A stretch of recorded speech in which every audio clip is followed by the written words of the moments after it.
बाबा जी की प्यारी साध संगत जी, राधा स्वामी जी संगत जी, आज सुबह डेरा ब्यास में बाबा जी द्वारा सत्संग किया गया। शुक्रवार और शनिवार के मुकाबले आज सबसे ज़्यादा संगत डेरा पहुंची हुई थी, क्योंकि इस महीने का यह आखिरी सत्संग भी है।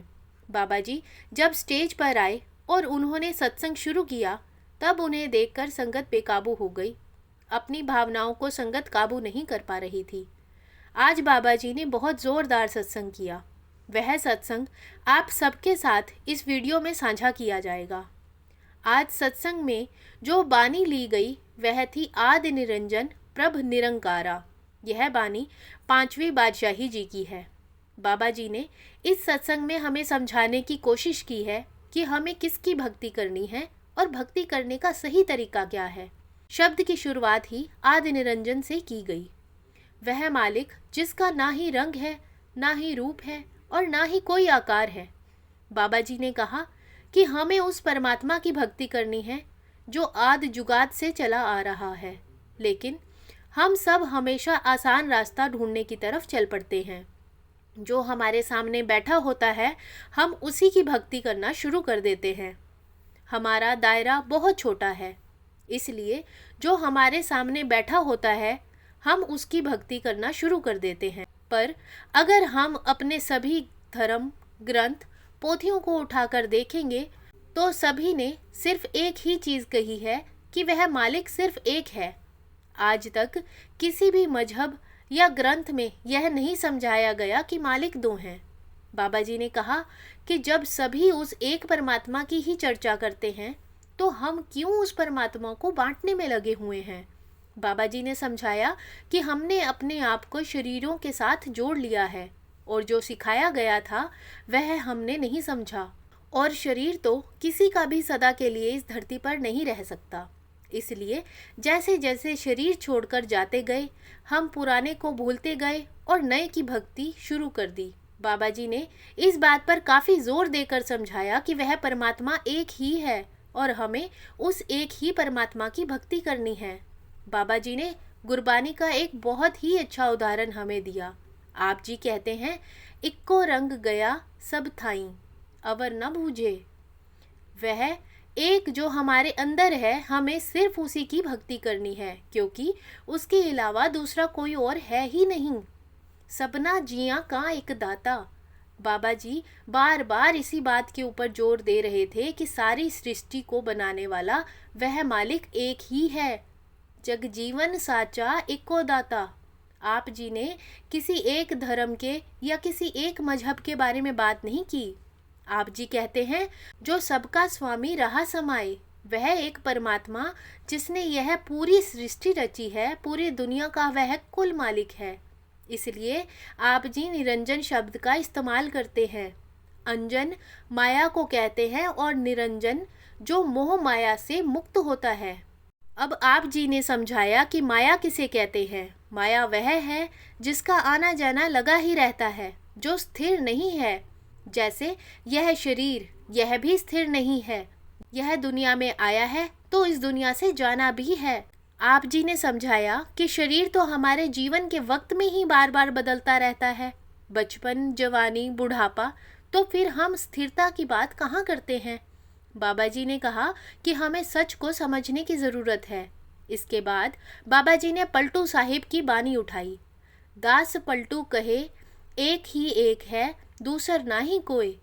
आप जी कहते हैं कि वह एक ही है, उसके अलावा दूसरा कोई नहीं है। इसके बाद बाबा जी ने जो बात कही वह एक कड़वी सच्चाई है। बाबा जी ने कहा कि ऐसा सब हमें ना तो किसी संत ने समझाया है और ना ही किसी ग्रंथ ने।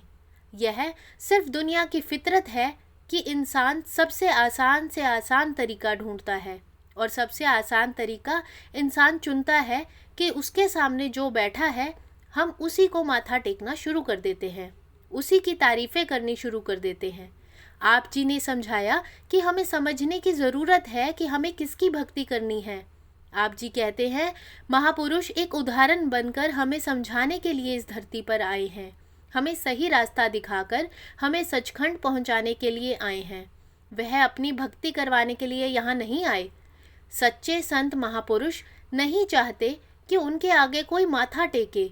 आप जी ने कहा कि हमारा दायरा छोटा है, इसलिए हमारे सामने जो बैठा है हम उसी की भक्ति करना शुरू कर देते हैं। आप जी ने ईसाई धर्म का एक उदाहरण दिया, God made man in his on image. उस परमात्मा ने हमें अपनी ही शक्ल में बनाया है। हमारे अंदर उस परमात्मा ने बहुत ताकत रखी है, बस हमें उस ताकत को पहचानने की ज़रूरत है। जब हम उस ताकत को समझ पाएंगे तभी हम उस ताकत का इस्तेमाल कर पाएंगे। आप जी ने कहा, लेकिन हम सब बाहर मुखी हुए बैठे हैं, हम अपने अंदर रखी उस ताकत को पहचान ही नहीं पा रहे, तो हम सारी ज़िंदगी एक भिखारी ही बने रहेंगे। आगे बाबा जी ने दुनिया में चल रहे जात पात और मजहब के भेदभाव के बारे में बात की। आप जी ने कहा कि बहुत अफसोस होता है यह कहते हुए कि हमारी दुनिया में जितनी लड़ाइयाँ जात पात और मजहब को लेकर होती हैं, शायद ही और किसी बात को लेकर होती होंगी। इकबाल जी ने कहा था, मजहब नहीं सिखाता आपस में बैर करना। बाबा जी समझाते हैं कि मजहब की नींव तो प्रेम और प्यार के ऊपर रखी गई थी। बाबा जी कहते हैं कि जब से होश संभाली होती है तब से हम चीज़ों को बांटना शुरू कर देते हैं। बचपन में पहले हमने अपने खिलौने बांटे, बड़े होकर ज़मीन बांटते हैं, फिर खुद को देश में बांटते हैं, धर्म में बांटते हैं और मजहब में बांटते हैं। आगे बाबा जी ने कहा कि कोई धर्म ऐसा है जो यह कहता हो कि 2 मालिक हैं या 3 मालिक हैं। हर जगह सिर्फ एक ही परमात्मा की बात की गई है। बाबा जी ने कहा कि शुरू में महापुरुषों ने जरूर हमें अलग अलग साधन समझाए थे और वह सब एक माहौल बनाने के लिए, एक वातावरण बनाने के लिए किया गया था। आप जी कहते हैं कि बाहर के रास्ते चाहे कितने भी हों, लेकिन अंदर का रास्ता सिर्फ एक ही है। अब आप जी समझाते हैं कि बाहर के रास्ते अलग इसलिए समझाए गए थे क्योंकि हम सभी का ताल्लुक अलग अलग सभ्यता और अलग अलग देश से है।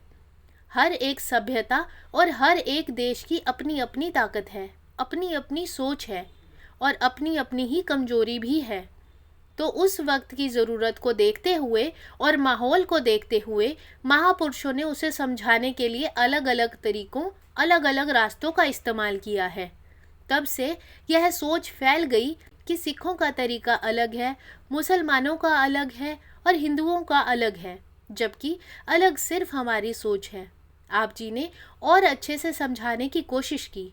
अगर हम इन सारी कमजोरियों पर काबू पा भी लें, तब भी हम ऐसा सोचें कि अब हम परमार्थ की प्राप्ति कर लेंगे, तो यह सोच गलत है, क्योंकि इन सब कमजोरी पर काबू पा लेने के बाद सिर्फ एक अच्छा माहौल तैयार होगा। बाकी परमार्थ की प्राप्ति तो भजन सिमरन करके ही हो पाएगी। आप जी ने समझाया कि अगर हम इन सारी बातों को समझने की कोशिश करें तो यह जो मजहब धर्म की दीवारें खड़ी हुई हैं, यह अपने आप गिर जाएंगी। आप जी कहते हैं, एक पिता एकस के हम बालक, वह एक ही हमारा पिता है और हम सब उसकी संतानें हैं। इसके बाद बाबा जी ने जात पात के बारे में और कहा कि जब भी हमारे परिवार या कहीं भी शादी की बातें चलती हैं, तब हम सबसे पहले जात पात के बारे में बात करते हैं। बाबा जी ने कहा कि जात पात का संबंध सिर्फ हमारे काम को लेकर था। बाबा जी ने कहा कि हमारी पहचान में कमी है। परमार्थ का असली मकसद ही यही है कि हम अपनी असल की पहचान कर पाएं। आप जी ने कहा कि जिस दिन हमें पहचान हो गई, तब हमें सबसे पहले यही एहसास होगा कि आत्म में राम, राम में आत्म। संगत जी, सत्संग इतना ज़ोरदार चल रहा था कि बाबा जी की आवाज़ में इतना रौब था कि यह सत्संग सुनकर एक भाई ज़ोर ज़ोर से चिल्लाने लग पड़ा। वह खुद पर काबू नहीं रख पा रहे थे और बहुत ज़्यादा जोश में आ गए थे। तब सेवादार ने जाकर उसे संभाला। संगत जी, हमने अपना दायरा शरीर तक सीमित रखा हुआ है। हमें हमारे कर्मों के कारण यह शरीर मिला है। जिस तरह हमें हमारे शरीर को ढकने के लिए कपड़ों की ज़रूरत होती है, इसी तरह हमारी इस आत्मा को शरीर रूपी कपड़े उस परमात्मा ने दिए हैं। लेकिन हम इस दुनिया में दिखावे से चलते हैं। जिसे अच्छे कपड़े पहने होते हैं, हम उसे अच्छा इंसान और अमीर आदमी समझते हैं। किसी ने अगर फटे हुए कपड़े या पुराने कपड़े पहने हैं, तो हम सोचते हैं कि वह गरीब आदमी है। लेकिन असली अमीरी और गरीबी तो रूहानियत से पहचानी जाती है। लेकिन हमारा दायरा बहुत छोटा है, इसलिए हम यह सब बातें समझ नहीं पाते। आप जी ने हुजूर जी की एक बात समझाते हुए कहा कि हुजूर जी कहा करते थे कि हमने देश के बंटवारे के वक्त देखा था कि कितने ही अमीर लोग अपना सब कुछ छोड़ छाड़ कर यहाँ भिखारी बनकर आ गए थे। आप जी कहते हैं कि हम अपने बड़े बड़े बैंक बैलेंस को लेकर तसल्ली करते रहते हैं, लेकिन अगर वह बैंक ही फेल हो जाए, मार्केट गिर जाए, तो हम सड़कों पर आकर बैठ जाते हैं। आप जी ने कहा कि यह सब हमारी असल नहीं है, हमें अपनी असल की पहचान करनी है। बाबा जी ने कहा कि जिस मालिक ने हमें बनाया है, जब उस मालिक का ही कोई धर्म नहीं है, कोई जात नहीं है, कोई मजहब नहीं है, तो हम क्यों खुद को जात पात और धर्म में बांट रहे हैं।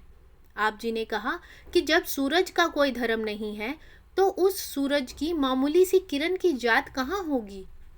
इंसानी जामा एक ऐसा जामा है जिसमें परमात्मा ने विवेक की ताकत दी है, समझने की ताकत दी है, लेकिन हमने अपने अच्छे और बुरे की पहचान तो क्या ही करनी थी, हम तो खुद को ही बांट कर बैठ गए। और तो और हम तो उस चीज़ के बंटवारे में भी लग गए जिसे बांटा ही नहीं जा सकता। हम उस परमात्मा को ही बांटने लग गए। आप जी ने कहा कि जब कर्मों का हिसाब किया जाएगा, तब किसी ने ना ही तुम्हारा धर्म पूछना है, ना मजहब पूछना है। वहाँ सिर्फ तुम्हारे कर्म और भक्ति देखी जाएगी। साईं बुल्ले शाह जी ने कहा था, अमला उत्ते होन नवेड़े खड़ी रहनगियाँ जाता। संगत जी, पूरा सत्संग संगत ने बड़े ही प्यार से बैठकर सुना और बाबा जी की भी आवाज़ में आज बहुत रौब था। संगत जी, आज की वीडियो आपको अच्छी लगी हो तो कमेंट बॉक्स में राधा स्वामी जी जरूर लिखें। वीडियो को लाइक, शेयर और चैनल को सब्सक्राइब ज़रूर करें। राधा स्वामी जी।